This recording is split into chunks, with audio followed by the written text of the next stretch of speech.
So in the end, he obviously didn't kill himself, just like Jeffrey Epstein. Shut up! I know he's your friend, but I don't care. Most of you spent less time in school than Greta Thunberg. So if you win, right, come up, accept your little award, thank your agent and your God, and fuck off. Okay? So it's already 3 hours long. Our next presenter starred in Netflix's Bird Box, a movie where people survive by acting like they don't see a thing. Sort of like working for Harvey Weinstein. You did it. I didn't. You did it. Shut the fuck up. Shocking scandal that continues to grow even after death. Where the house of cards starts falling. As the disgraced financier's dirty secrets threaten to tear down society's most powerful. Do you think you're the devil himself? No, but I do have a good mirror. It's a serious question. Do you think you're the devil himself? The Chris Tucker that we got now is Epstein Island Chris Tucker, not Smokey. Oh, Lord. Jay-Z shot 3 videos on Epstein Island with supermodels that were under the age of 18 that were provided by Naomi Campbell. These Epstein-like characters have existed throughout history, whether they were kings or what, human beings are human beings universally. So back in 2020, Ricky Gervais stood on the Golden Globe Award stage and directly mentioned Jeffrey Epstein in front of some of the same celebrities who personally knew him. People who flew on his private jet, visited his island, and stayed silent while terrible things were happening to young victims. The entire room suddenly became tense, filled with nervous laughter and forced smiles, while Gervais stood there grinning like he understood far more than everyone else in the audience. Now the Epstein Files are being released, more names are starting to appear, and many of those same Hollywood celebrities have gone completely quiet. Some, including Ellen DeGeneres, have even reportedly left the country. A coincidence? A lot of people are no longer convinced it is. Tonight, we take a closer look at the names, the silence, and the one question Hollywood still refuses to answer. Where did Epstein's celebrity friends disappear to? If ISIS started a streaming service, you'd call your agent, wouldn't you? So if you do win an award tonight, don't use it as a platform to make a political speech, right? You're in no position to lecture the public about anything. You know nothing about the real world. Most of you spent less time in school than Greta Thunberg. So if you win, right, come up, accept your little award, thank your agent and your God, and off, okay? Ricky Gervais has hosted the Golden Globe Awards 5 different times, and every single time he stepped onto that stage, he stayed true to one thing above all else, telling the truth exactly how he saw it. No filter, no fake politeness, and absolutely no apologies for making powerful people uncomfortable. On a serious note, just looking at all the faces here reminds me of some of the great work that's been done this year by cosmetic surgeons. Understand why Ricky Gervais matters so much right now? You have to go back to January 2020, when he walked onto that stage fully aware of what he was about to say and exactly who would be sitting in front of him. The room was filled with some of Hollywood's most powerful celebrities, stars who had spent years carefully protecting their reputations and public image, including people who had attended Jeffrey Epstein's private parties, flown on his jet, visited his island, and stayed silent for decades, while rumors and accusations continued to grow. Gervais started things off casually by joking about and promoting his own show, but then, without any warning at all, he suddenly dropped the truth on the audience like a bombshell. Entire first season of Afterlife instead of watching this show. That's a show about a man who wants to kill himself because his wife dies of cancer, and it's still more fun than this, okay? Spoiler alert, season 2 is on the way, so in the end, he obviously didn't kill himself, just like Jeffrey Epstein. Shut up! I know he's your friend, but I don't care. For a brief moment, nobody in the room even moved. The cameras quickly tried to cut away, but everyone sitting there felt the tension immediately.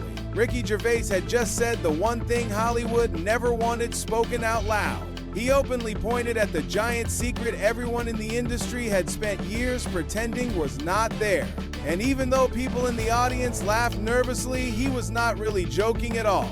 He was calling out celebrities who had happily posed for photos with Jeffrey Epstein, a man accused of running a sex trafficking operation, while many of those same powerful people stayed completely silent as young victims suffered abuse. But that was not the only shocking thing he said that night.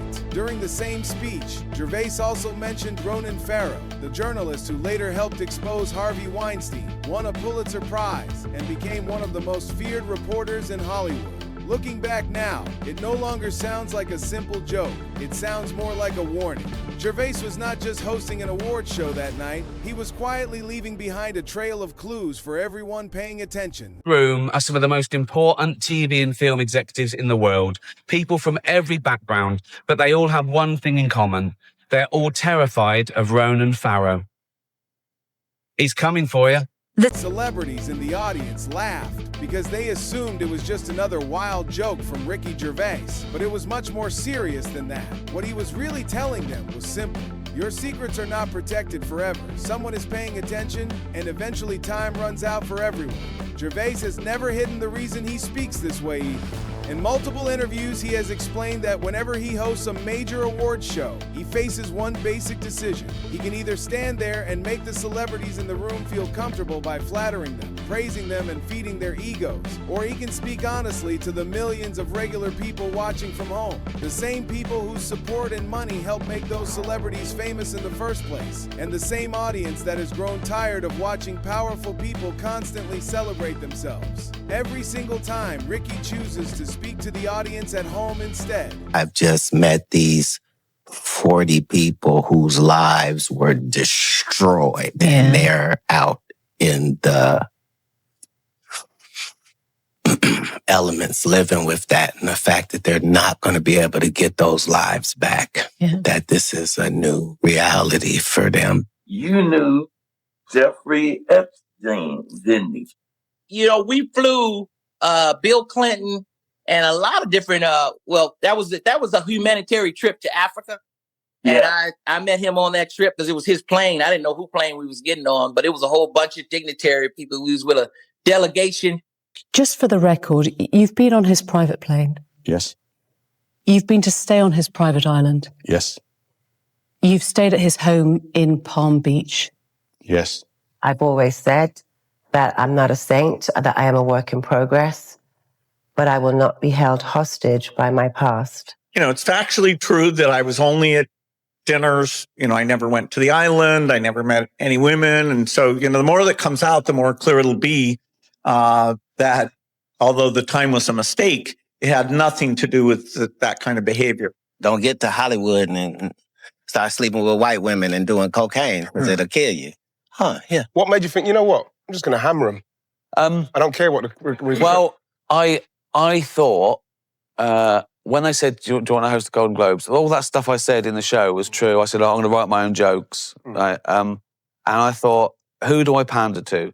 The 200 richest people in the room or the 200 million people watching at home who aren't winning awards, who aren't millionaires? And it was a no-brainer. I was doing it for them, you know. And I didn't want to, it wasn't set out to hurt their feelings, but it was, if you're going to make it a spectator sport, then you better have something. There better be something in it for the people at home.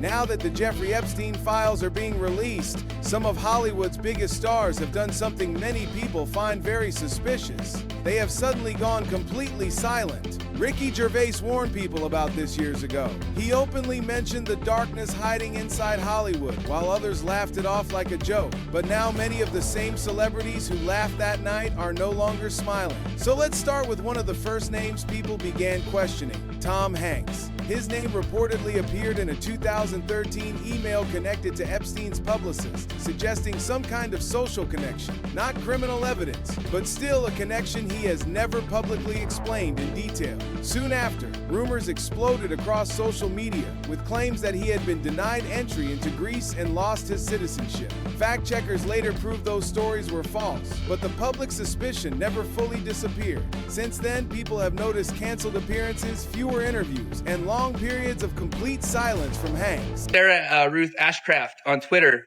who has been accusing Tom Hanks of her when she was 13. Her dad sold her to Tom Hanks. Since when has this brand of common decency and professionalism been put on hold just because of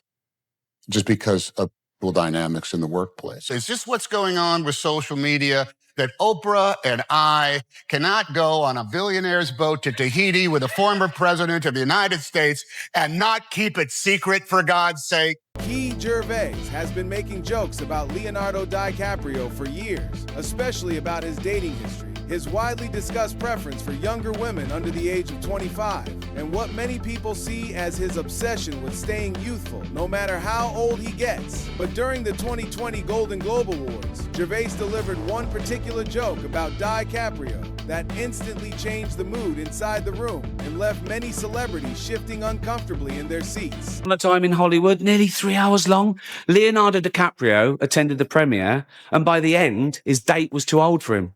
So,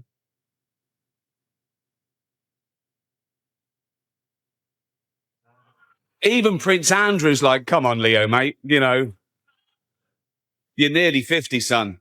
Leonardo DiCaprio's name has reportedly appeared multiple times in documents connected to Jeffrey Epstein. One email from 2009 allegedly mentioned his name, while another message from 2016 reportedly discussed inviting him to a private dinner. There were even reports that Epstein once tried to arrange a meeting between DiCaprio and Woody Allen, although there is no proof that meeting ever happened. Soon after, the internet became flooded with rumors about secret-coded emails and disturbing accusations tied to DiCaprio, but fact-checkers repeatedly debunked those claims and found no evidence connecting him to any criminal activity. His representatives have also strongly denied any close connection, stating clearly that DiCaprio never had a personal relationship with Epstein and never communicated with him directly. Still, with millions of pages and documents reportedly remaining sealed from the public, many people believe the questions surrounding these connections have not completely disappeared. More than 300 additional pages have been unsealed, and we're actually expecting even more A-list celebrities also come up in this latest release. We have model Naomi Campbell, actors Leonardo DiCaprio, Kevin Spacey, Kate Blanchett,